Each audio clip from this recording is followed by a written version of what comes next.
Anthony Albanese's measured response to Donald Trump's inflammatory rhetoric regarding Ukrainian President Volodymyr Zelenskyy highlights a delicate balancing act for Australia in its foreign policy. While refraining from directly criticizing the former U.S. president, Albanese underscored Australia's unwavering commitment to supporting Ukraine in its fight against Russian aggression. This approach, characterized by a careful avoidance of overt confrontation with a significant geopolitical player, contrasts with the more forthright condemnation offered by the federal opposition leader, Peter Dutton. Dutton's unequivocal statement that Trump got it wrong in labeling Zelenskyy a dictator and predicting Ukraine's imminent defeat reflects a significant divergence in political strategy. While both the Labour government and the coalition opposition have united in their support for Ukraine, their approaches to navigating the complexities of the international landscape, particularly concerning the volatile pronouncements of prominent figures like Trump, differ significantly. This subtle yet important distinction underscores the nuances of Australian foreign policy and the challenges inherent in maintaining strong alliances while managing potential tensions with Kegel. Trump's tirade, both online and in subsequent public statements, dramatically escalated existing tensions with Zelenskyy. The verbal assault, characterized by unfounded accusations and disparaging remarks, served as a stark reminder of the unpredictability of U.S. foreign policy under Trump's leadership and raised serious concerns among international allies about the potential for a shift in U.S. support for Ukraine. The timing of Trump's outburst, following a meeting between U.S. and Russian officials in Saudi Arabia, further fueled speculation about potential concessions to Russia at Ukraine's expense. The Saudi Arabia meeting itself highlighted the complex geopolitical landscape surrounding the Ukrainian conflict. The exclusion of Ukraine and European representatives from these high-level discussions, ostensibly focused on the war in Ukraine alongside broader economic and political cooperation, sparked widespread apprehension.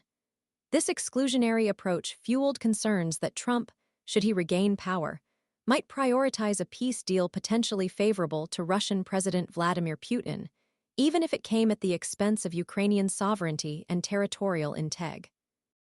This scenario, viewed with deep concern by Australia and its allies, emphasizes the precariousness of the situation and the critical importance of continued international support for Ukraine.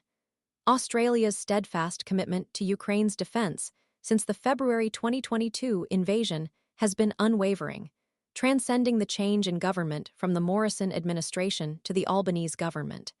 The combined commitment of both governments, totaling a substantial $5 billion in military, economic, energy, and humanitarian assistance, represents a substantial investment in supporting Ukraine's resilience and its fight for survival. This significant financial contribution underscores Australia's unwavering dedication to the principles of international law, self-determination, and the defense of a nation against unwarranted aggression. The consistent support across different political administrations demonstrates a bipartisan consensus on the importance of this commitment. The suggestion by former Prime Minister Tony Abbott that Australia should consider contributing to a peacekeeping force in Ukraine, while raising the prospect of a more direct military involvement, has not yet gained traction within the current government. Defense Minister Richard Marles explicitly stated that sending peacekeepers to Ukraine is not currently under consideration. This cautious approach reflects the complexity of such a deployment, including potential risks to Australian personnel and the potential for escalating the conflict. It also highlights the limitations of Australia's military capabilities in comparison to those of larger global powers involved in maintaining international security. In contrast, Britain and France are actively spearheading the development of a reassurance force aimed at deterring future Russian attacks on Ukrainian cities. This initiative represents a more proactive approach to security in the region and reflects the commitment of these European nations to deter further Russian aggression. While Australia's level of involvement in this particular initiative remains unspecified, the ongoing support for Ukraine underscores its commitment to collective security within the framework of international alliances. In conclusion, Australia's response to Trump's attack on Zelenskyy, while nuanced and avoiding direct confrontation, underscores the delicate balance between maintaining strong alliances and managing potential disruptions. The unwavering support for Ukraine, both financially and diplomatically, showcases a commitment to defending the principles of self-determination and sovereignty against unprovoked aggression. The government's measured approach to potentially deploying peacekeepers highlights a pragmatic assessment of risks and capabilities, while the bipartisan consensus on supporting Ukraine's resilience demonstrates a consistent national commitment to international cooperation and the defense of democratic principles. The situation remains fluid and dynamic, requiring ongoing vigilance and a considered response to the evolving geopolitical landscape.